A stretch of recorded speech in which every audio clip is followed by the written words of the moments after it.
Okay, good morning, folks. While the people are hopping on, please go ahead and introduce yourself in the chat. We'll give it just a couple of minutes.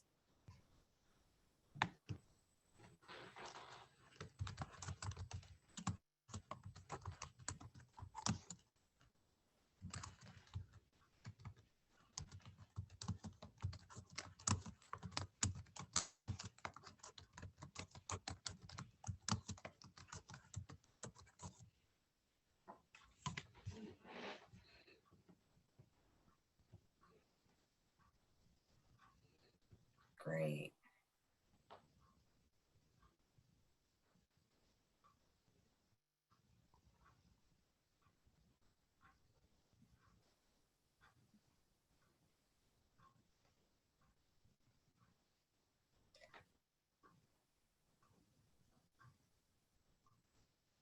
Okay, let's go ahead and get started while some folks are still hopping on, but I'd like to welcome everyone. Good morning. I'm Sarah Merritt, the Director of Pennsylvania Creative Communities for the Pennsylvania Council on the Arts.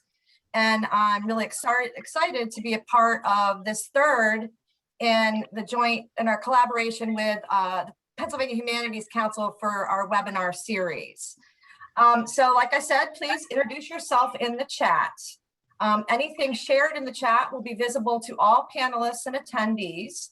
Pre-submitted questions have been collected, so no need to resubmit them in the chat. For questions, please submit new questions to the panelists and attendees in the chat. If you have technical issues or questions, please submit them to Taylor Tulton Kane in the Q&A section. This webinar is being recorded and it will be shared, and any resources mentioned today will be included in the follow-up. You will also be asked to complete a brief survey about today's webinar. Closed captions are available. You must enable them by clicking the closed caption button at the bottom of your screen on the right-hand corner, and just click on Show Subtitles. Thank you all for being with us today and enjoy the webinar. And now I am turning the mic over to Dawn Frisbee Byers.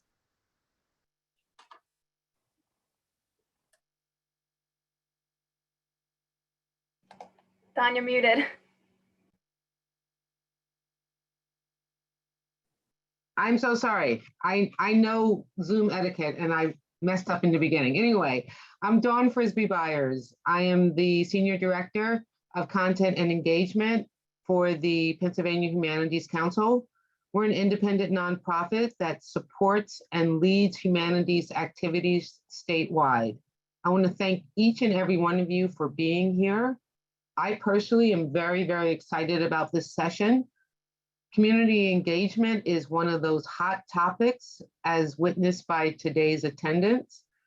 And our talented presenters are going to share their successes in engaging residents in their communities to enact meaningful change, create works of art, and share different cultures. They represent all different parts of the state. We've got Williamsport, Lancaster, Carlisle, and Erie. And after the presentations, we'll have a moderated conversation and try and answer as many questions as we can. I'm going to turn it over to my colleague, Ulysses Slaughter, who's going to help us frame the discussion and take it from here. Ulysses? Thank you, Dawn. I'm so glad I remember Zoom etiquette. I was already getting ready to press that button as you came to the close for me. Good morning, everyone. Thank you for being here. Like Dawn, I'm excited. I'm excited to see so many people showing up. I really want to get right down to the business of what we're talking about when we talk about community engagement. A lot of the times, all of us, we hear these terms, community engagement, and we want to put some teeth behind that stuff today. We want to really get down to what are we talking about when we talk about community engagement, and what do we do? Because it's not enough to talk about community engagement. We actually have to do something. And we got some people here from 4 different organizations that are going to talk about what they do. And so before we got on here, we already had a discussion that we ain't gonna talk long. My grandmother used to say, you talk long, you talk wrong. And so I'm gonna go ahead and I'm gonna start passing the mic. And up next in our presentation, and first, is Alice Trowbridge. Alice is with the Williamsport Heart and Soul. And she is going to be talking about using resident-driven principles to unearth missing roles and engage all residents to determine shared values for community planning. Alice, the mic is yours. Thank you, Ulysses. It's good to have all of you with us this morning. I'd like to share how we use community heart and soul to connect with the citizens of Williamsport. Community Heart and Soul employs engagement tactics aimed to connect with all members, and it uses story sharing to do so. But the first step for authentic engagement is that it's essential to understand the demographic diversity of your town, not just looking at census data, but talking with people to know who lives in the neighborhoods, who or what connects people, and where do people gather. Otherwise, how do you know where to reach them? And it's not just about reaching people and getting their stories, it's about people being involved in the process. And that way they get new perspectives about understanding where they live. And the community demographic information that we gathered was used to develop a strategy for how to reach the most people, including underrepresented voices. Next slide. Our initial strategy included developing a rack card, just asking 3 simple questions. And we took this to a lot of community events, as many as possible, and used it to open conversations with people, many of whom we've never met before. Williamsport's about 30,000 people, so obviously we didn't talk to every person, but we wanted to get around and meet people from different corners of the community. So we asked people what they love best about life in Williamsport, and then we'd go deeper by asking them to share a story about it. And when people share stories, you get to a personal level quickly, because a story is somebody's life experience, and that comes from their heart and not their head. And the qualitative information that you obtain reflects what really matters to them. It's personal and it's authentic. Next slide. And instead of holding public meetings, which I was involved in for many years, the next slide, please. We would ask people, you went 2. We'd ask people what they thought of ideas, and not ask people about ideas we'd already developed, but at the festivals, we talk with people about what they like best about living in the city. We went to City Hall, we went to the high school, senior living centers, the YMCA, homeless shelters, food banks, laundromats, barbershops, anywhere people go in their daily walks of life. And when we did host events, we made it easy for the most people to attend. Considerations of what day of the week, what time of day would make it convenient for the most people. And then we'd meet in familiar spaces like neighborhood schools instead of conference rooms, trying to make people more comfortable with places they already know. And we'd provide food and refreshments and activities for young children that were supervised. That way it makes it easier for single mothers to participate, or single parents, I should say. Next slide. We also interviewed individuals recording in-depth stories about life in Williamsport and what about living there is important to them. We then turned around and shared these stories with volunteers who helped us extract the qualitative data. What did the people say mattered? What were things they'd like to see change? What hopes do they have? And in the end, we wove our stories together into an hour-long movie and had a celebration of what people love about our city at the Community Arts Center. We had 318 people attend, which was a wonderful way for us to honor the stories people shared and have people together to celebrate. Next slide. Throughout the whole process, people are, and that's a really important element to being authentic. High school seniors are talking with senior citizens at their residency on the left, sharing stories with each other and asking each other questions. We also worked, the slide on the right shows, we worked with a property manager for a neighborhood of Section 8 housing, and we created a block party with a grill, hot dogs, donuts, drinks, and we asked questions their residents like, what is it like to live here? What is something that would make living here better? And the things we heard were knowing our neighbors. They didn't know who belonged there and who didn't. They're very close to the interstate, and there was a lot of people coming off the highway to deal drugs and making it an unsafe neighborhood. So they wanted to have a gathering space for neighbors and some green space. Very shortly after that block party, their grocery store closed in the neighborhood, creating a food desert for them. So the idea emerged of creating a community garden with the 2nd Street residents. Okay, next slide. So we went back and had another block party and had conversations about the idea of a garden. And we included them in laying out the design of where the beds should go, what kind of plants should we plant. And we pulled together volunteers from service organizations and worked with the residents to build 7 raised beds. They now have a productive garden, a green space with a picnic table for gathering, and most importantly, they got to work together to envision and create something, and they got to know each other in the process. It's amazing if you go down that street now, there are people sitting on their stoops, parents are watching each other's kids so they can get to the grocery store, there's bikes out that aren't even locked. It really was transformative. The important thing is they were heard and something positive came from it. Next. So for this neighborhood, it really helped to build a sense of community and a sense of pride. And this is where I met Star, the young mother with her 5 children on the far right. Star is an amazing transformation in herself. She shared her story with us and realized in doing so that what she has to say really matters. And in finding her voice, she then became part of our volunteer team for the Heart of Williamsport. She also works with Alternatives to Violence Project and is now serving her 2nd year of a 4-year term as a Williamsport School Board member. So again, asking stories and engaging people can really have positive outcomes. Next slide.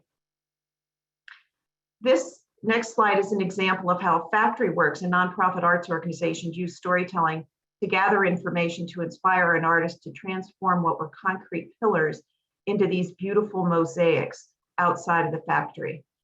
Again, it's the idea of they talk to the artists in residence, people who lived in the neighborhood who used to work at the factory. And again, this beautiful piece of art, these 2 beautiful columns are there now to stand as a testimony to it, all inspired by storytelling. And it was a great way to bring the people who now live in the factory together with the people who used to work there and now live in the neighboring community. So I'm going to leave it with that and pass the baton to Salina Almanzar to share how they applied authentic engagement techniques in Lancaster City. Thank you, Alice. I love seeing the images of your project, and someone in the chat asked this or said this looks pre-pandemic. So hopefully I can answer some of that question. And I'm doing a little bit of a spoiler. So let me stop sharing and then reverse. So you get everything in the timing that it was supposed to be in. But Seed Project is what I'm representing. I am one of 2 co-initiators and really 4 people in our internal team. So let's try that again, see my messy desktop. So I'm representing Seed Project in Lancaster City. Josh Quapera is my co-initiator and partner in this work.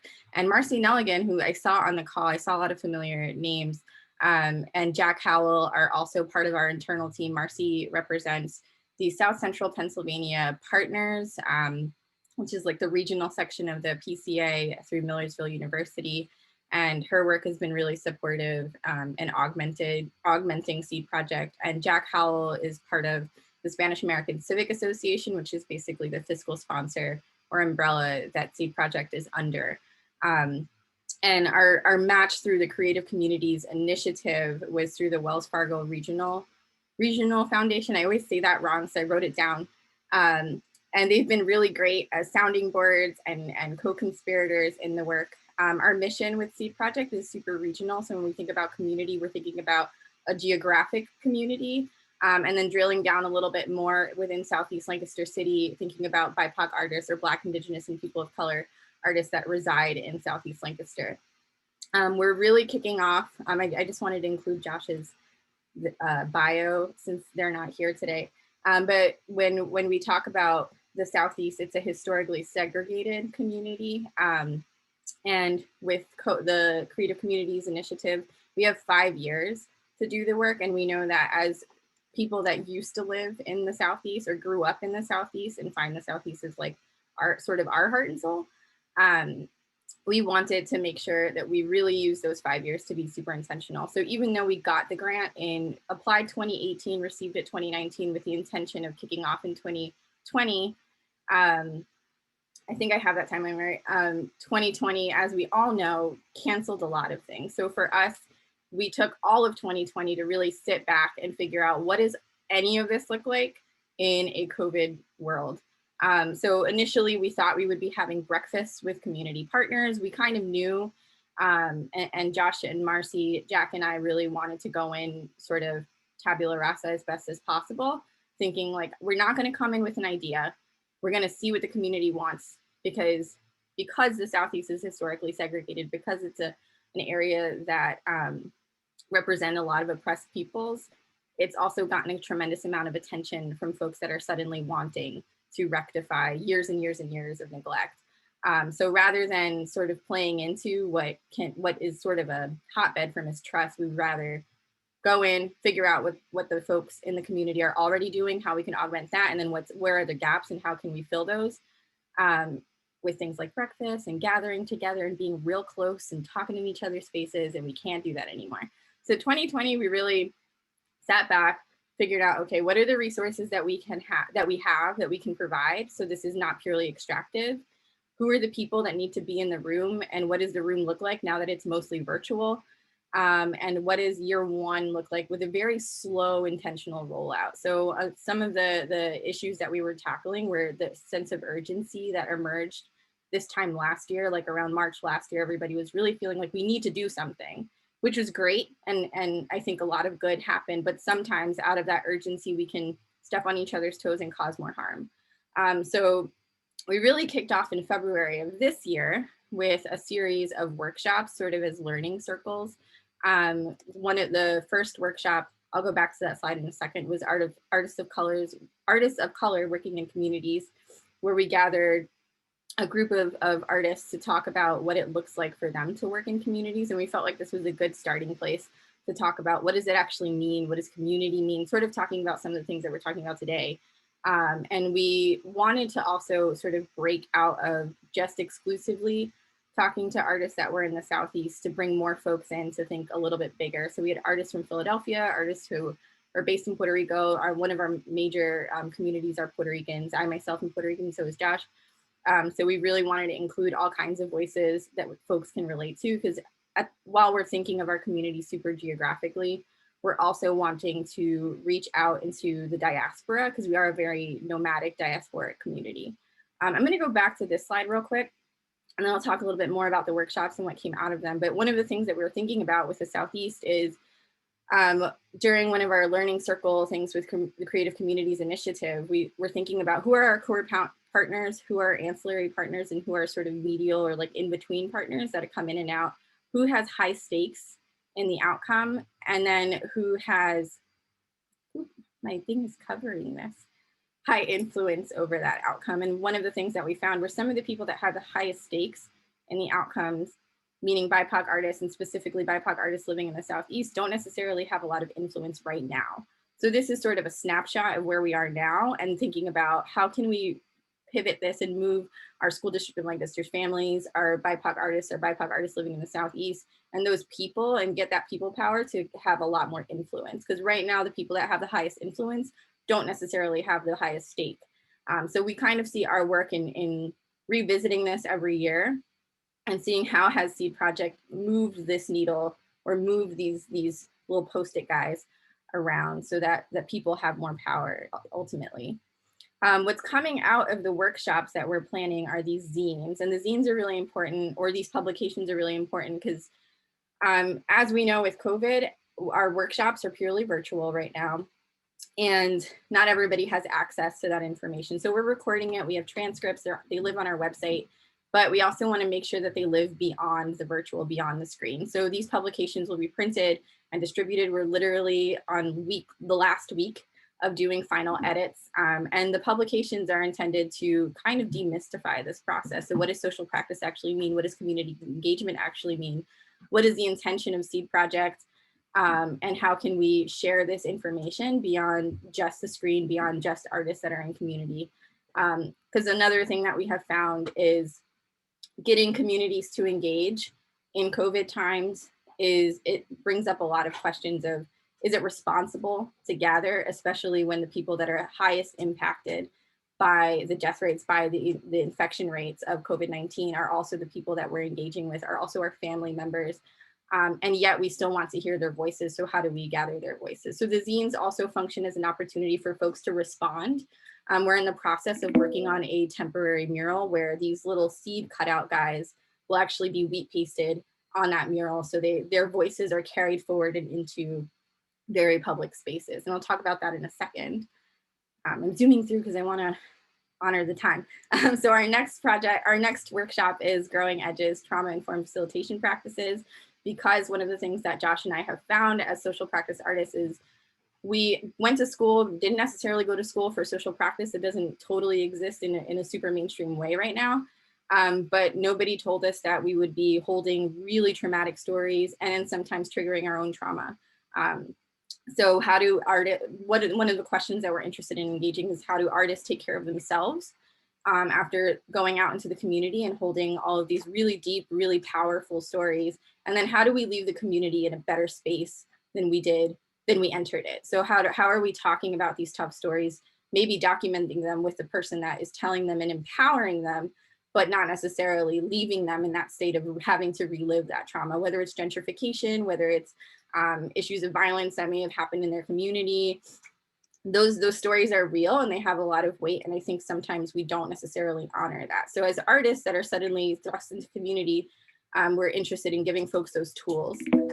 And that will also have a zine with a transcript of the workshop and some prompts that folks can reply to. This is I'm not going to read all of this. This is also on our website. So the temporary mural project is the project I'm referring to where those zine seeds will live.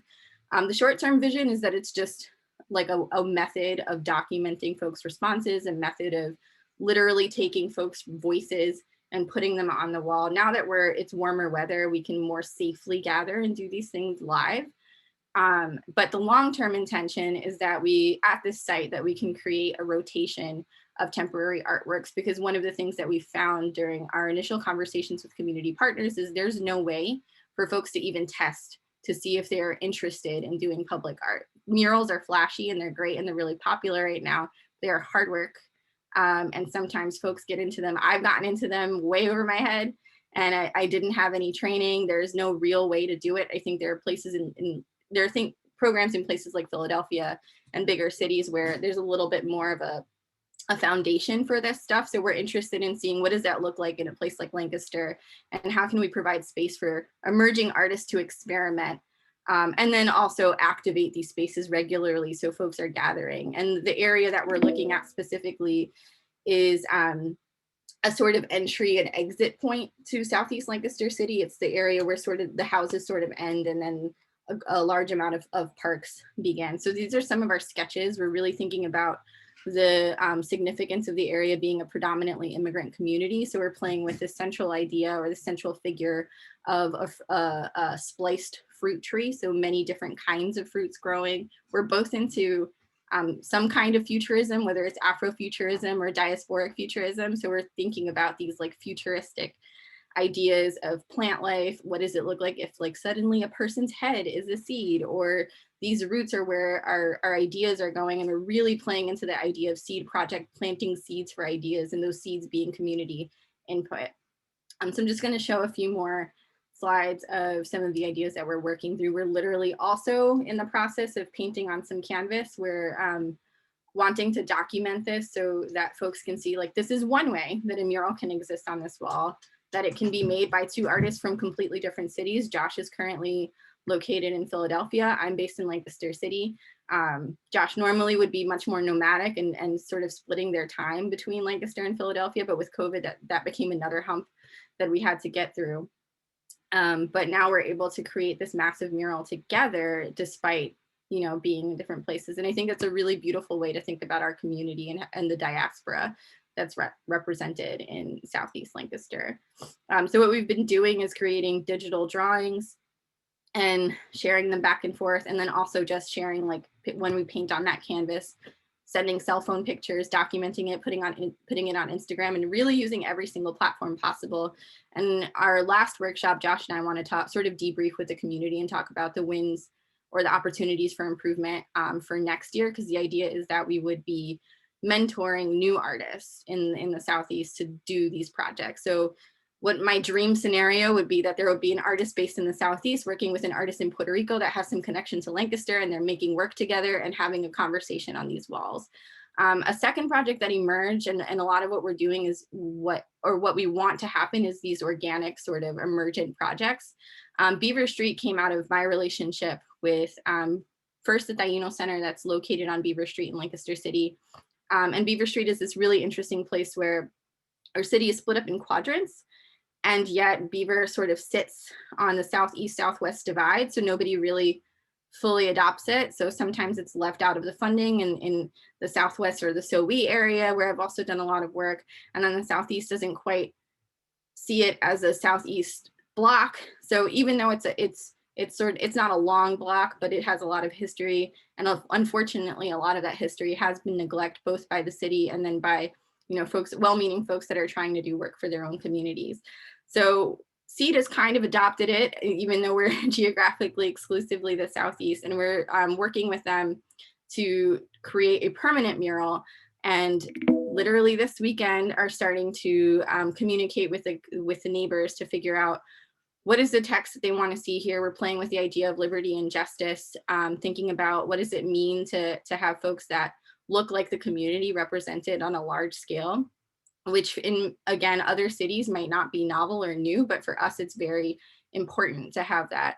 And we're working on kind of having like a coloring book style, so people can actually come out and do a sort of paint by numbers on the wall. That's one of the safer ways that we can, in a COVID positive world, get people out and actually engaging with the work. So a lot of the work has been digging back into our background as zine makers and publications makers as another method to communicate with the community while we have all of these walls, because we want to keep our community safe. And these are some examples of our work. This is an example of a zine that I created last October to generate ideas and gather actual visuals for a mural that I did in a nearby park. This is technically, it's just 3 blocks over, but it's the Southwest. So we're not in the Southeast anymore, we're moving west. But the translation from this zine that I gave to a lot of the neighboring elementary schools and neighbors, and also had available digitally for folks that didn't necessarily have access to the print copy, asked people to create flowers to represent hope, and then to also engage in the native flowers that were replanted in this newly developed park. And then the end result was that I was able to project those flowers and literally have examples of the students' drawings, of neighbors' drawings, alongside my paintings of the hands of elders from the community. So it's another way that we're thinking about how do we actually have the hand then of the community, and not just necessarily words and voices or written text, but visuals and artwork generated by the community in, again, a COVID world. So some of these lessons we really want to take forward, even though we're sort of seeing the light at the end of the tunnel. Like, I think the zines are a great way to archive our work. Sometimes we, as artists, we're not necessarily great, and especially social practice artists, you get so caught up in all these community meetings, you're not really great at archiving that work and then passing it forward to make it a little bit easier for the next artist to do it, or to demystify the process. So we're really interested in creating a sort of library of our work. This is another example of a community-based project that I did, again, in Culliton Park the previous year when we were actually able to gather. This is an example of Josh's work where we've done a lot of mind mapping, and now we're currently thinking about how do we do mind maps in a safe way. Maybe it's only a certain amount of people at a time, washing our markers, etc., and still getting folks to write on things. Or maybe there's a way to digitally translate this as well. And we're also thinking of our temporary mural as a kind of mind map. Josh did a great job at translating this like crazy messy thing into a beautiful report that I can share in the chat. And they also did a really great project where they were screen printing with the community, bringing a card out, screen printing, and then having them finish the question Southeast Lancaster will. So both of us have worked with the community in all of these crazy different ways. And now with Seed Project, it's really been distilling what has worked really, really well, what can be translated easily between digital and physical spaces, and then how do we give folks as much opportunity as possible to share their thoughts without necessarily coming in with a leading question that would make them tell us what they think we want to hear, but to authentically talk about their experiences, talk about their wants and needs. And with the Creative Communities Initiative and our partnership with SACA, and having these 5 years, having this long stretchy timeline has been such a benefit. And even though we lost some time with 2020 being a sort of rewrite, it was actually a blessing for us to slow down a little bit more. And I lost you guys after I stopped sharing. Slow down a little bit more. Sorry, I can't find you. Here you are. And really be a lot more intentional about our work. So I'm going to stop talking now and pass it off to Kara, Curtis, and Carmen James, who are going to talk about building trust in community. And they are from the Mount Tabor Preservation Project in Greater Carlisle area. Thank you. I'm just going to find my screen here to share.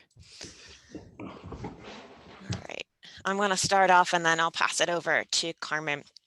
So I think it helps to set the scene for this project. And so in Cumberland County is nestled in kind of south central Pennsylvania, and the Appalachian Mountains flow through there, and a valley. And nestled at the base of South Mountain is this community called Mount Holly Springs. And today it has about 2,000 people. And I like to say it's an intriguing mix of people who have Mount Holly in their DNA, and they've been there for multiple generations. It's definitely a part of who they are, and I think it's bred into them. And then people that are new, and it has a kind of high rental and almost transient population. And so this community has kind of all come together around this particular project and other things that are happening there as well. But to set that scene, and then to go back in time, shortly after the Civil War, there is the creation or a growing African-American community within that small borough of Mount Holly Springs, and that is really at the base of the mountain. And a man named Elias Parker, who was born enslaved and then fought in the Union as a USCT, comes to Mount Holly, and he raises his family there, and he creates a church that we know as Mount Tabor AME Zion Church. And this church is really a center for this community. Community center, it helps, the foundation for everything within that community. And it's very strong and vibrant. Post-World War II, economically, things aren't great, and people start leaving Mount Holly Springs to pursue opportunities elsewhere. And you see that, across the country, but it definitely hits Mount Holly Springs. And the congregation of the church dwindles until the early 1970s, when the door kind of shuts and the church is literally kind of frozen in that moment. I don't know if they knew when they left that day that that was going to be the last service, but there were hymnals left open in the pews, and it was really kind of just frozen in time, a snapshot for this. And then several decades pass, and Heart and Soul happens in Mount Holly Springs.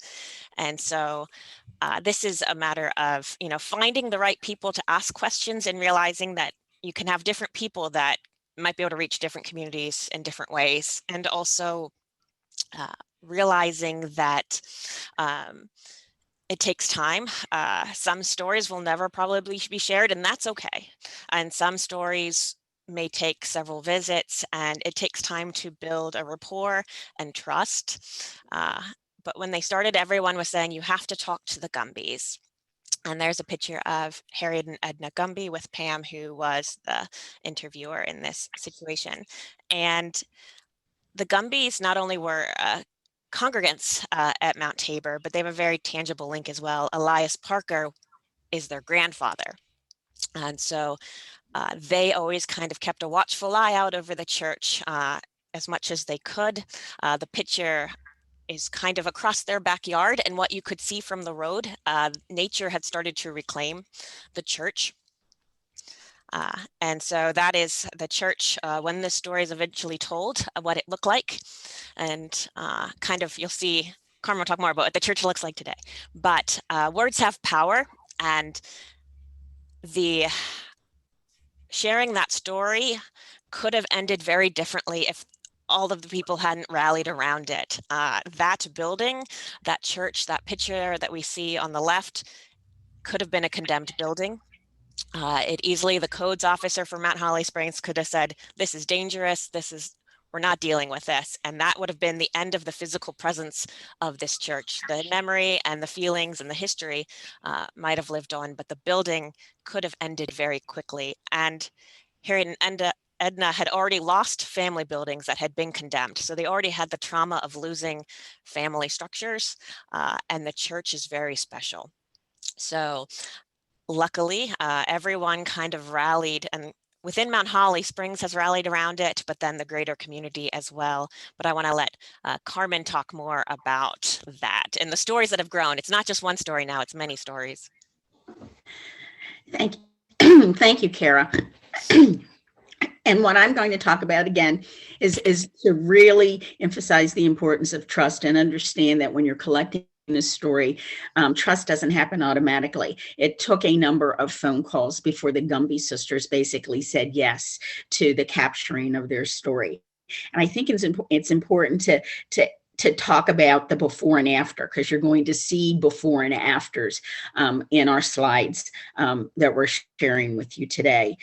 It's important to remember that the Civil War ended 156 years ago this year, and that those two sisters are grandchildren of someone who fought in the Civil War. And to me, to think about that and to realize how lucky we were to capture their story. And Edna, who is in the green jersey and in this particular side is in the front row on a cane, died suddenly. So we're losing the people that entrusted this story to us. So, and I would be remiss, because it's something we're very proud of. Out of this story, we made many friendships. Lindsay Varner, who is the taker of the picture, you see Pam in the middle, but Lindsay's always in behind, pushing us along in the right direction, making sure that we don't use spray and forget on the headstones, but we use D2. Though, and carrying our story, even though she's not with the Cumberland County Historical Society any longer, but still carrying her story to Vermont and sharing it there. But we have 7 Civil War veterans that are buried in that little cemetery that's right on the street. And this is what the cemetery looked, appeared after we started working on it. And you see this group clustered around this headstone in the middle is of Henry Ward. And this is prior to the fence going in, because we've been very lucky. When people hear our stories, they've been very generous with time and with material. These are our volunteers. We had to literally wrap the church and prop it up before we started our work because it was in such bad damage, in bad shape. But these are volunteers and volunteers, husbands of volunteers, and board members. Our board is a working board. If you're not pounding a nail, digging a hole, pulling a weed, don't join our board, because this is the thing that we do. And this is one of our neighbor volunteers with the white t-shirt. And this is one of the scouts that helped put the fence around the church, because the scout, a scout was working on his legal Eagle badge, and this was his project. So we've been very fortunate with people listening to our story, letting it touch their heart, and being very generous. And as I said, we have 7 Civil War veterans that were either associated with the community or were deacons or trustees of the church. I also want to point to the headstone in the middle. There's 3 generations that found their great and great grandfather through ancestry, and they tracked his headstone with the help of Lindsay Varner and the Cumberland County Historical Society to this cemetery, and they found him. There aren't any pictures. There aren't a lot of stories for them, but they have this headstone, and they also were very generous in helping us store the archive material from inside of the church. This headstone that you see with the wreath is what it looks like now after being squirted with D2. And it's the most beautiful headstone in our cemetery. We did a Juneteenth celebration, and I was lucky enough to talk about Henry Ward, and I was patting the headstone, and my brother texted me and said, "Stop patting that headstone. What's wrong with you?" But it's so pretty. And the thing about it is, when you hear this story and you're sharing the story, they're family now. You know, the Ward and the Smiths found a descendant, and now they're part of our family through the sharing of stories. I'm going to move along because I want to talk about the recognition shortly. And it wasn't an easy process, but shortly after we started sharing our stories and people were listening, the Borough of Mount Holly Springs took possession of the church, and that allowed us to start writing grants and receiving grants. It's been a 5 to 6 year process along the lines as far as recognition. In 2017, Mount Tabor was registered on the Cumberland County Register of Historic Places.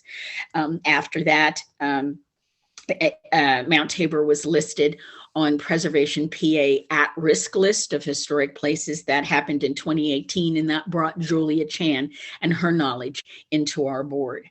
And this year, even with COVID and the challenges that it gave, and it did give challenges, but I would also tell you that Zoom allowed us to share our story in other parts of the country that normally wouldn't have seen the story or heard the story or saw the pictures of Mount Tabor.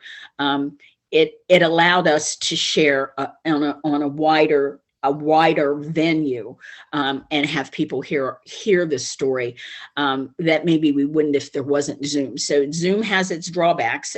For me, it's remembering to take the mute off, but it also allows us to see family members that live in Missouri when we have a board meeting for Mount Tabor Preservation Project. And what I'd like to tell is as far as the story that we have to tell about Mount Tabor is that in 2021, it was listed on the National Registry of Historic Places, and we are very proud of that. And this slide tells you that to the right, the side, we were looking dead ahead, wading through weeds and scooping up the remains that were in the church. and working our way through poison ivy, because those vines are poison ivy, guys. That's what the church looked like, and we were looking straight ahead.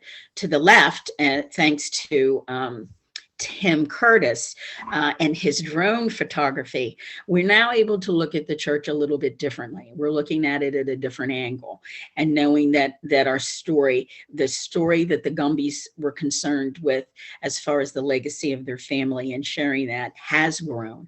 And we have to understand that all stories that we collect don't have princes and princesses riding off into the sunset. As Salina stated, some stories have traumatic endings, have sad endings, and people are not willing to talk about them at first, but know that the no one time doesn't necessarily mean an eternal no. And it is important to collect these stories, because in our case, people have reached the end of a lifespan, and it's important to remember the people that are buried in the cemetery and the people that went before us in building a little church on the side of a mountain. And with that, I would like to turn it over to the next group that will share their story. It's Kelly and Nepal. They're from Erie, Pennsylvania, and they're going to be sharing their stories through public art projects and empowering newcomers to share their Indigenous knowledge to benefit a wider community. Thank you so much. My name is Kelly Armour. I'm a teaching artist and a folklorist in residence at Erie Arts and Culture. And before I was at Erie Arts and Culture, I spent 16 years at the Erie Art Museum. And when I was at the Erie Art Museum, I was the folk art and education director. And I started a program called Old Songs, New Opportunities.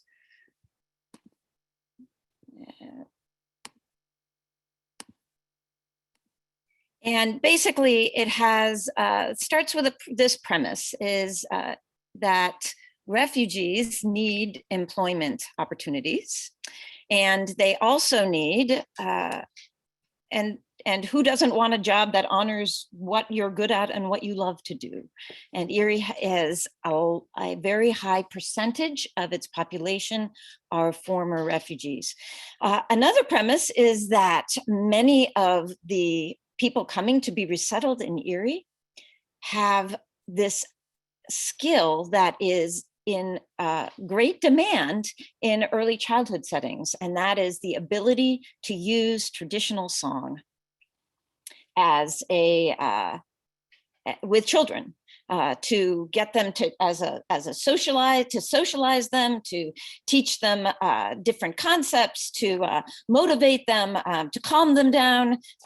So we started a training program, a cultural preservation and job training program, primarily for refugee women. And over an 11-year period, we trained 63 women and men, and they spent time in a classroom learning rules and regulations of childcare and about how to follow the ages and stages of development. And we all spent time on their songs. They would bring in additional children's songs. We as a class would collectively figure out how to present the songs in English, often creating English translations of the songs. And the participants then also had internships in child cares where they were able to create relationships, able to get that on-the-job training of what is it like to work in an American early learning center, and to road test their songs with American kids. So it was the most gratifying thing I've ever done in my life to be with these extraordinary people who had amazing skills and talents, and that not only was this a training program to help them work in childcares, but for many of them, it really was a launching pad for them to be able to present about their culture to the broad community. And I then discovered that I had this pool of essentially teaching artists who could work in a variety of settings. So my co-presenter, Nibal, graduated from the Old Songs, New Opportunities program in 2008. And I wanted her to share a little bit about her experience. Nibal is, she has been thinking about music's role to change society ever since she was a little girl. Nibal, unmute yourself. Hi, everyone. My name is Nibal Abdelkarim. I'm a singer from Palestine, Nazareth, part of Israel. I've been working with Kelly like 10 years ago. When I came here, it's a door open with me with Kelly. We start to work together, and it's a very nice experience for me to join a group of too many different women from different culture. Continue. Go ahead. When I start with Kelly, I look at myself and I was in a middle of group from different culture. And to be honest, I was surprised. I met people, women from Africa. They always have a good energy. So to be honest, I was lonely. I have no one over here. I have no friends. I have no one. But these women, every time, they always smiling. They always give us like there's something to do. They put me in a good mood. And I was interested like how they can do it. As a mom, and I have these too many like issues and lonely. It was a very nice to meet these ladies, and they teach me a lot. And it was a good experience for me. One thing Nibal has said that I've quoted her for years now is she said these little songs, these tiny little children's songs became these incredibly powerful tools. And Nibal said they're like passports. These songs are like passports. They open up doors that used to be locked to us. And indeed, these songs unlocked people's hearts and got their curiosity going. And they're really disarming songs. So in last year, or actually in 2019, the Children's Museum said that they wanted to engage more with the new American communities. They felt like, and they were doing a fabulous job in their museum with STEM programs and really great exhibits, but there really was missing this cultural dimension. And so they, thanks to a Pennsylvania Council on the Arts long-term residency grant, I and a group of new American artists, most all of them graduates of the Old Songs, New Opportunities program, worked with them, their staff, and their volunteers. And we did a bunch of different programming that was then going to culminate in an international children's festival in June of 2020. Well, of course, that didn't happen. So we regrouped in November with a different idea, and that was a video series that was completely COVID safe. And what we did is we teamed up with 7 different families from 6 different countries and from Puerto Rico. And each family captured videos of their captured videos as if they were welcoming a visitor into their home, and then shared their culture from a child's perspective. We met with the families on Zoom, myself, staff of the Children's Museum, volunteers, and the new American artists would meet with them on Zoom. We would review the footage. We would interview the families about their footage, capturing the audio that we could then use as voiceovers for the finished product. And then we would kind of collaboratively figure out how to edit it all together.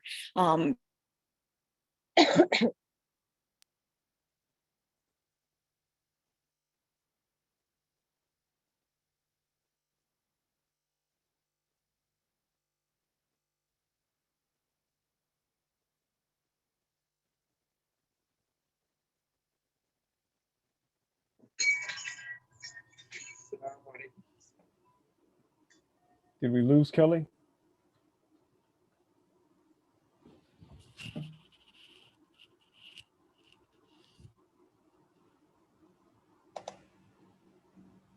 Oh, It's like we may have lost Kelly. Nabal, would you want to add something in there? Yes, please.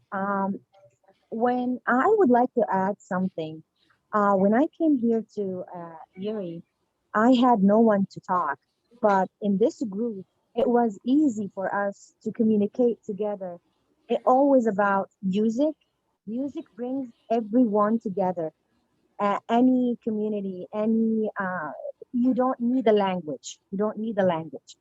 So after these many years, we have a small community over here from Syria, from Jordan, and I was always like, bring the ladies and say, you're here. You have too many doors. You have the chance to do something to yourself. So if you had like, you lost everything, most of them, they have too many stories. They have too many dramas. So you have a chance to build a new thing for your family, for yourself. And I always like, you can drive, you can work, you can do something. And to be honest, most of their men, keep saying, Nibal, please stop. You're teaching them too much. Like they're losing control.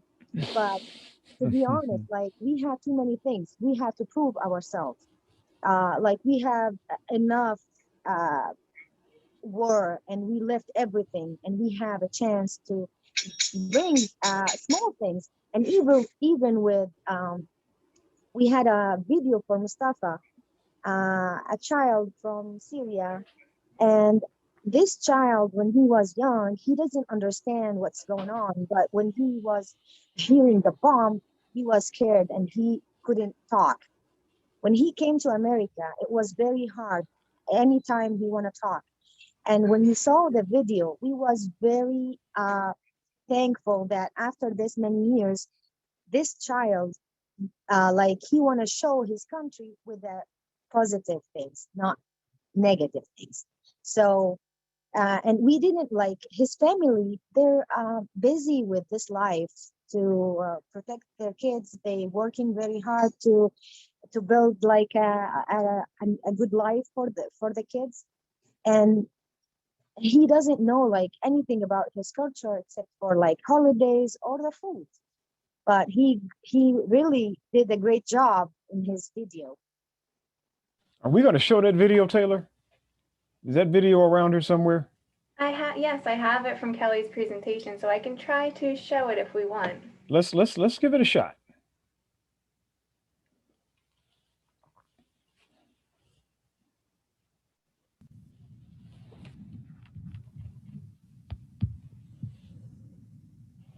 Assalamu alaikum. My name is Mustafa Ahmed Suleiman, and I'm from Syria, and this is my house. تفضلوا.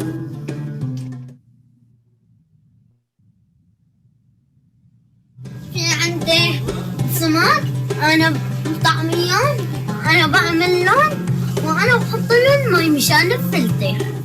وهذا أخوي مازن بيعمل شيء.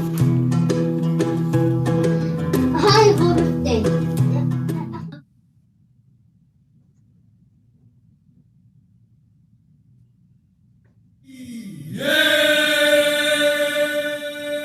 This is a traditional dance from Syria, from hummus.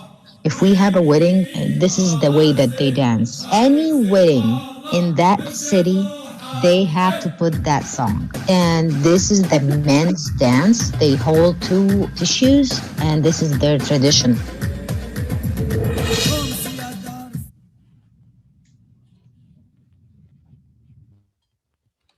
Right on. That was an amazing video. I love that video. Thank you so much for sharing that. I'm not sure if we're going to get Kelly back. I want to give the participants an opportunity to do something that we do every now and then with our PHC presentations. And as we continue to flow, what I would like for you to do, I've been inspired by Mustafa. I want you all to add to our community engagement playlist. Give us a song that gets you motivated to do community engagement. I want you to pop it right here in the chat. If there's a song that you think about when you think about community engagement, like when I wake up in the morning, if I ain't quite feeling it, I have to put a song on to get me rolling. What is that song that gets you rolling? The light, little light of this little light of mine. Okay, that's a classic, right? And what I like about doing this kind of song thing is the song tells us about all the people who are part of this community that we are sharing right now. There's so many people here that we can't see, but they are part of this community. And I keep Lean on Me. Lean on Me is a classic. Every time we do this, Dawn, Lean on Me pops up. So just keep sharing your songs, and maybe what we'll do later is we'll get somebody to compile this, and this will be our gift to one another. All right. The songs from today's event will be our gifts to one another. There's some stuff on here that, oh my God, and positivity. Who said incognito? I thought I was the only person that played that first thing in the morning. I'm not, huh? That's my song, Dawn. All right, so I want to get straight to the question and answer thing, because this is going to be fun. I want to give our panelists a round of applause, if we would be so kind, and if Kelly comes back in, we will. Somebody said Ricky Martin, living La Vida Loca. Is that what that says?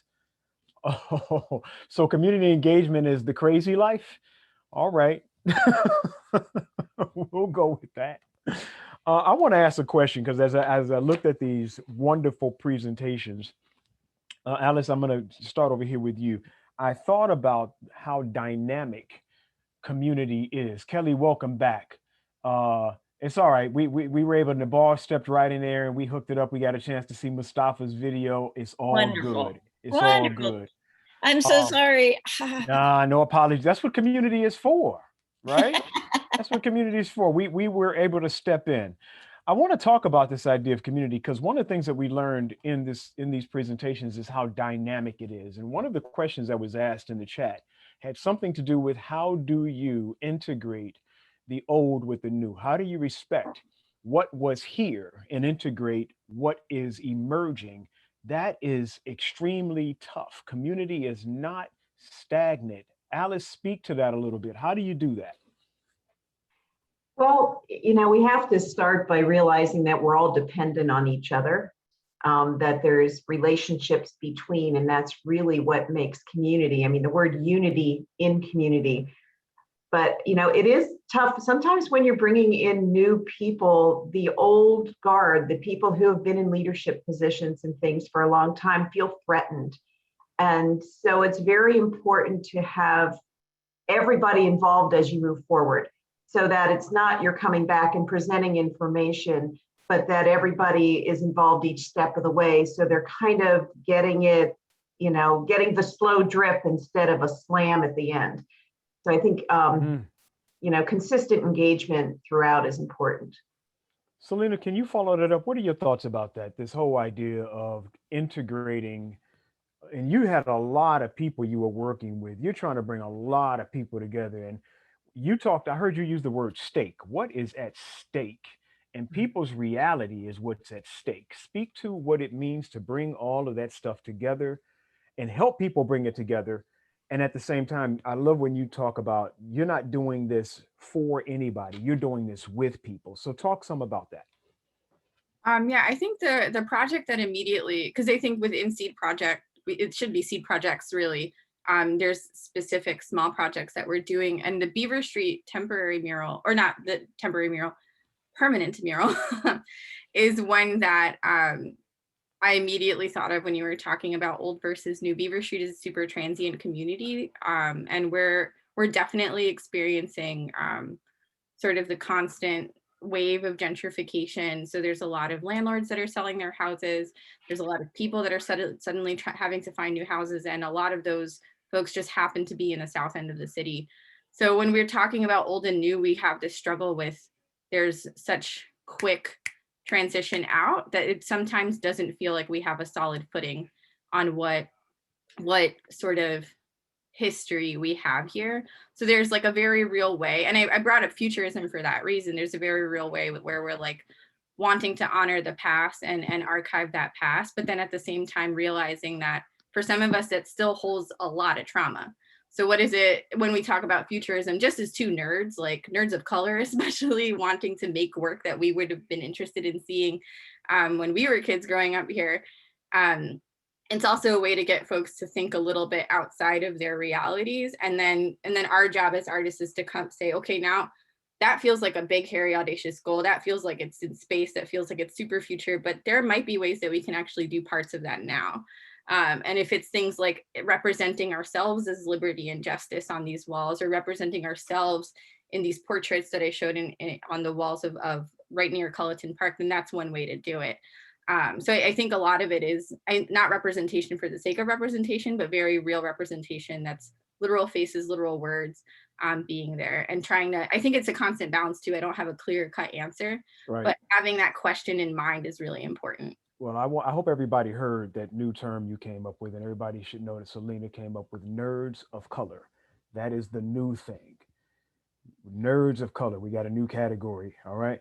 Carmen and Kara, I have had an opportunity to see the Mount Tabor Church. And one of the things that I was talking about just last weekend with Lindsay is that with what we call development, new development in communities and people trying to maximize space for all kinds of reasons, it's possible that people could look at Mount Tabor Church, which is extremely old, and go, okay, it's time for that to go. It's time for something new to happen there.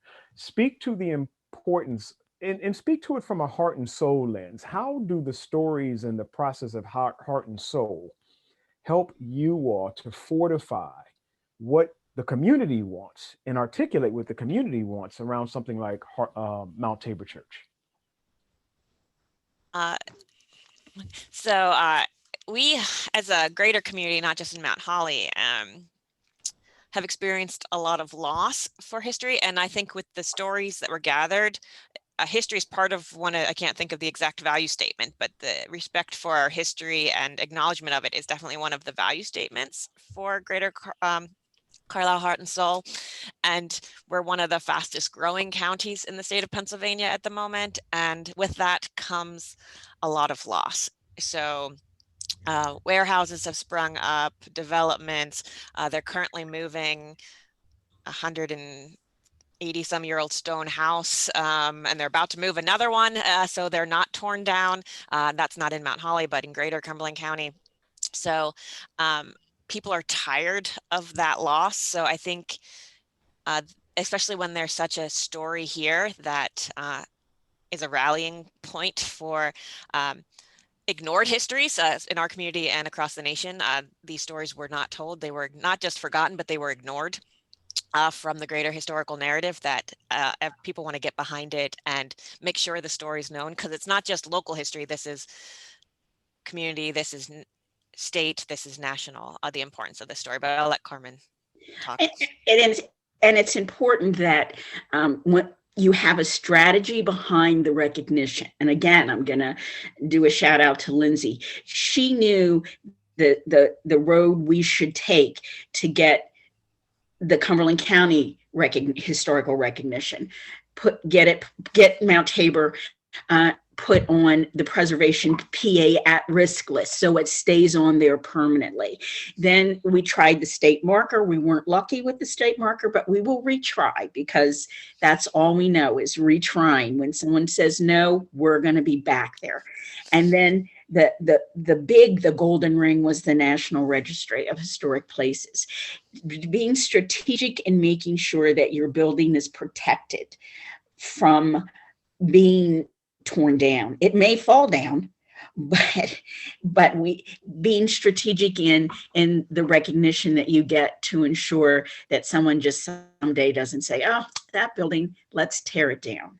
And then acting quickly with the grant money that you've acquired to start preserving it, because our goal, our mission statement is to preserve, maintain, and see that it's recognized at both the state, the national level, and the county level. And we just have the state to go yet. And then sharing it, bringing people into Mount Holly, showing them how this old building can bring new people into Mount Holly. We're close to Gettysburg. We're on the Gettysburg tour for automobiles and bikes. So it gives people an opportunity to see a small town church that has lived on the side of a mountain for years. And I get teary when I talk about it, which is a good thing, I can hear because that. tears touch the heart. And when you touch the heart, you're able to get donations. And you know what, Carmen, as I'm listening to you, I'm thinking about the fact that old, as we say, does not mean without value. There's this way that sometimes people will say old, disposable, without value. And it's just not true. I see a question here, Dawn.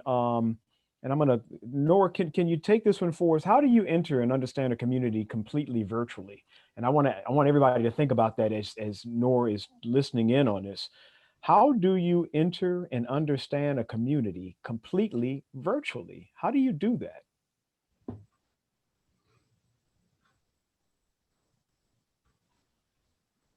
Ulysses, did you address that to me? Yes.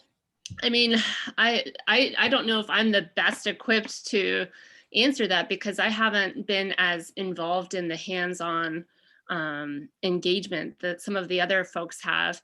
I mean, I think listening is the first step, and there are various tools in terms, that panelists have touched upon in terms of the ways and challenges that those virtual engagement tools can enable those relationships. But I don't know if anyone else has some thoughts in terms of like best tools or modes of engaging in a way that is virtual but authentic, and overcoming, we see each other right now, but we're not together, and that is different. So that's a very good point. And there's another part here that asks, without that opportunity for side chats and missing a lot of body language and other communication, we know how important that stuff is. Alice, what do you think? Yeah, it is. It makes it more difficult. I mean, you really, I think what Nora said, the most important word there is relationship. It's about every engagement you have trying to understand, listening carefully and trying to understand what the other person is saying. And it goes to being present. And even though we're being present virtually, I think making sure we're being present even in the virtual realm is so important, so that we hear what people are saying. And a lot of times, I think it's even more important to say back to someone what you think they heard, so they can respond, because often we all have biases. And so sometimes it takes that extra step. It takes a lot of commitment. It's harder work. But on the other hand, I think with so many people having been isolated, and we're all on our little handheld devices, people want connection. And so if you work at it, I think you can find ways to make connection, but it takes, go ahead. I'm gonna let Kelly go, but it takes really having sincere interest to begin with. One thing I wanted to say is I was so appreciated when Salina said, okay, we just took this time to step back and think. And I think that is so true. We wouldn't have been able to embark on this video thing with the Children's Museum in June. We weren't ready to do it, but we had time to think. We had time to start getting used to the online platform. And no, it doesn't replace a face-to-face festival. But one thing that this did give us time to do is it gave families time to actually talk to one another. We might have done it completely differently. If it wasn't for a pandemic, we would have probably showed up with somebody who knew how to take professional video footage, and they would have gone in and they would have interviewed the family, and we might have gotten something that maybe was technically looked nicer, but we would not have had that kind of intimacy.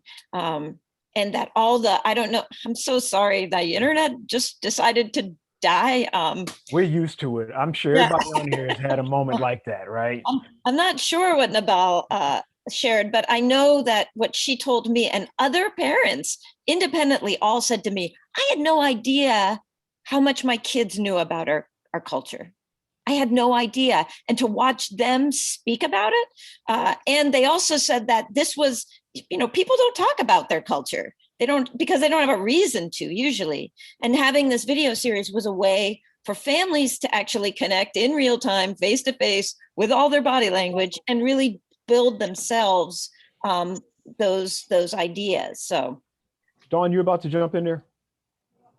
Yeah, Dawn? I wanted to, yes, one of the questions that kept coming up, and I think it's a very good question to ask for the all the panelists, is this idea of story prompts. We've been talking about using stories as part of community engagement. Salina, you gathered stories. I know Alice and Kara and Carmen did, and I know that Kelly, you're doing nothing but presenting stories. So the question of story prompts, getting people to tell their story means giving them an opportunity, but even starting that conversation. I'd really like to hear from everyone on what prompts you used to start the conversation and to gather the information and to make it an open environment for people to share their story. And I don't care who goes first. I can sort of transition between what Kelly and oh man, sorry, suddenly a thing popped up. But what Kelly was talking about with sort of the digital virtual space and the story prompts, because for me, I really had to lean in the prompts with Seed Project and with the project that I showed with the flowers in October. And I think part of it too is like, maybe it's generational as well, like growing up online, a lot online. It's really comfortable space for me and people my age to be in. But then on top of that, with our virtual schooling, I think Seed Project and even the Culliton Park project, that mural, ended up coming at a time where all of our youth in SDOL or in the school district of Lancaster had tablets now. And those tablets were in their homes and their parents were learning how to use them too. And I'm also on the school board for school district of Lancaster, so I have an intimate knowledge of what we're doing there. But I know like our students are now little IT people, and they're helping their parents navigate their phones. And some of their parents are around my age too. So I think there was something about a specific demographic of people that, and the partnership with the school district where our city suddenly had a lot more people with access.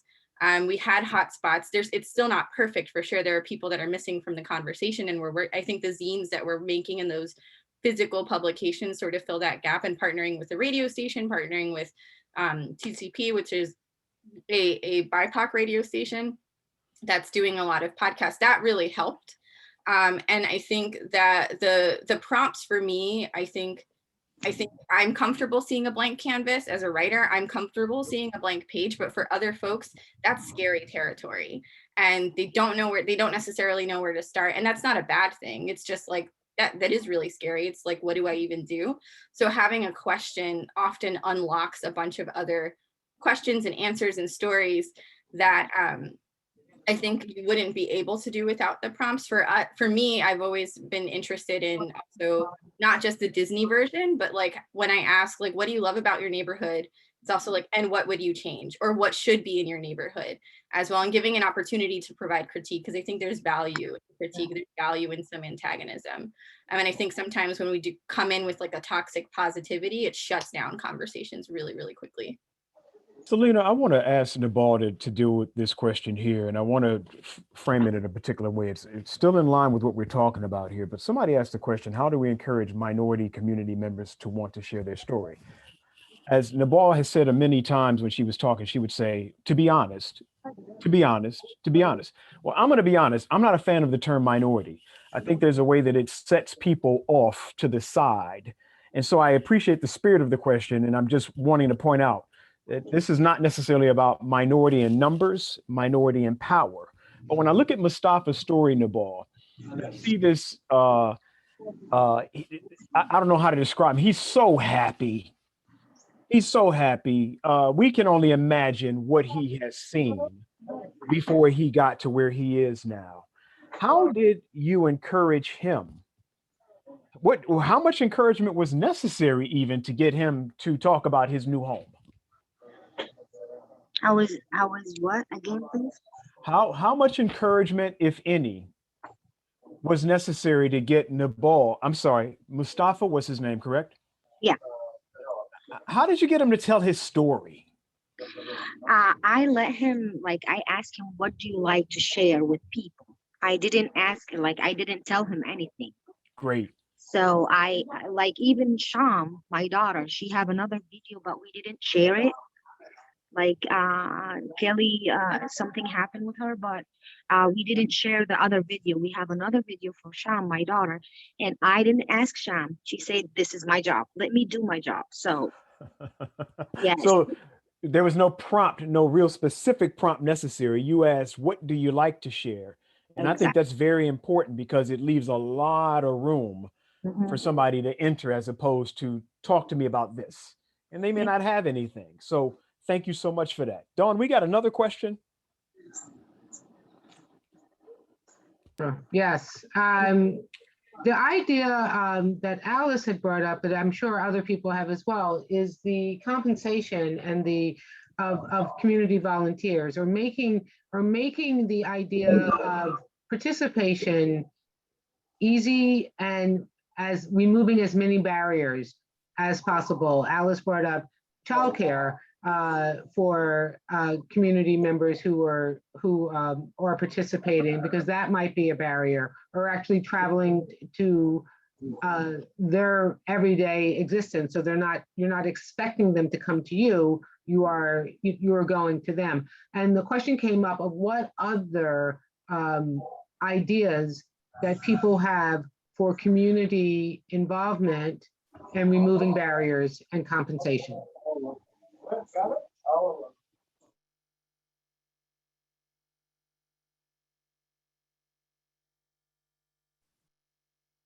Sometimes there's language barriers. I mean, something as simple as, as language can be a huge barrier for people participating.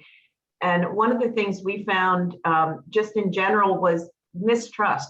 People wanted to know why we were asking what we were asking. And so we had to build trust in relationship with people in order for them to participate. But what we found was people had never been asked their opinion before. And when you ask someone to share, it opens up so much. And all of a sudden they realize, wait, why do you want to hear what I have to say? Because to that point in their life, they never felt like their opinion mattered. And to me, that's why reaching and coming up with a strategy for reaching the corners of your community is so important, because there's so many people with great ideas who have just never voiced them. I also think that when gathering the story and asking people for their story, sometimes this isn't the first time they've told their story, and it's important to know that, and to know that they may have told their story previously, someone had listened and then walked away, and there was not an appreciation of the story. So sometimes that's the reason that there's a reluctance to share the story, because it's not going to be appreciated. It's just going to be used in another way that the teller doesn't deem worthy of sharing going forward. So that's part of building that trust. Carmen, it's the classic kind of thing where they talk about that the lion shouldn't be telling the gazelle story, where you don't want somebody to use your story for their benefit. And it happens a lot. We see this a lot of the times in the academic arena. People will come into a city and they want to do research, and people are like, oh, okay, here we go again, another researcher. And there's some trust. We talked about this with UOS project. We got to build some trust, and trust isn't built overnight. So it takes some time. All right. We got another question, Dawn? We don't have any other questions. Our participants giving opportunities to tell their story. Our participants, yes, I see that over there in the chat. And I see another song come up over there. You've Got a Friend. I love that song. You like that? You do? Okay. All right. Any other comments? We're getting close to coming to the end of this. I wonder if we got any more comments from our panelists. Yeah, I think I totally agree with what Carmen said, and we're running into that in the Southeast, where we're coming off of census, coming off of the national election, and entering municipal elections. So I mentioned that the Southeast has a lot. It's really popular right now for politicians, for city planners to try and rectify these things that have happened for years and years. So for us, this really leaning into that, we have 5 years. The need has always been there. The need will in some way always be there. We don't have to bog people down with having to retell their story. So that's one of the ways that we've been thinking about the work. And then I also wanted to reinforce what Alice mentioned with interpretation and translation. So one of the things that came up in my last meeting with Josh was would it be like to have an interpreter on retainer, so that we can say, like, we're gonna be translating the scene. We need to translate into Spanish, Swahili, and another language. Can you just do this for us? And it's not necessarily us chasing down translators at the last minute.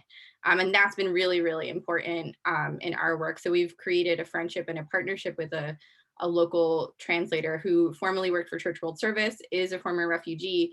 And I think those relationships, as we've all been talking about, have been really, really important to making the work intentional. And then we threw out the idea, like, what would it be like to have like a counselor on retainer for artists and for community members, where like you can sign up for a certain amount of time to talk to a counselor about this really heavy session that you had or something. So these are all of our like big goals, like our future visioning goals. But I think these are real things that we should all be thinking about, even if it seems like a small project, or it seems like a project that doesn't necessarily approach trauma or people that speak different languages immediately. Like, that's not the first thing you're thinking. It's going to come up. So what does it look like to plan proactively instead of reactively? And I think that long, stretchy timeline is really giving us the opportunity to do that. Salina, I've heard it said that people don't care how much you know until they know how much you care. And oftentimes, reactive looks like you didn't think about it. Proactive looks like, hey, you gave this a lot of thought and you're concerned about things going in, as opposed to, the bandages that people throw at stuff. So I certainly appreciate that. We got any more comments or questions coming up? Sarah, you look like you're trying to say something over there. Yes? This is Sarah. This is what happens when you're not in a room with people. Somebody said this earlier. You're trying to feel people out, and I see you moving. You got something you want to add there? No, I was just reading the chat. No, this has been great. I was going to ask a question, but Carmen actually answered it. So that's because she cared enough ahead of time. She knew what was going on, even through the virtual thing, right? All right. Dawn? Yes, I want to thank everyone participating. This is being recorded, and you can refer to it as well. Sarah put something in the chat to close out. We, the Humanities Council and the Pennsylvania Council of the Arts are looking for topics of interest for another webinar that we're going to plan. So please let us know. And really wanted to share this slide. Here's the email address for every person speaking today. This is our panelist. Please take a moment to jot down an email address if you want to start a conversation or have an additional question that comes up after this session is over. Please feel free to email everyone. And Taylor, thank you for saying that this will be shared in our follow-up email. But for right now, we just really want to thank everyone, all of the panelists, for sharing your stories and helping us understand different aspects of community engagement and what I call authentic community engagement and the results that have occurred. So if there is nothing else, Sarah, if you want a parting word, or Ulysses, if not, we will close out this webinar. all I can say is that this has been wonderful, and thank you all. Just really, really meaningful. Ulysses? I want to say the same thing. Thanks to everyone. I've enjoyed this a lot and I look forward to the next time we're able to do something like this. All right. Well, we are going to end on time, which rarely happens for us. So everybody have a wonderful day and thank you again for your participation. Thank you. Thank you.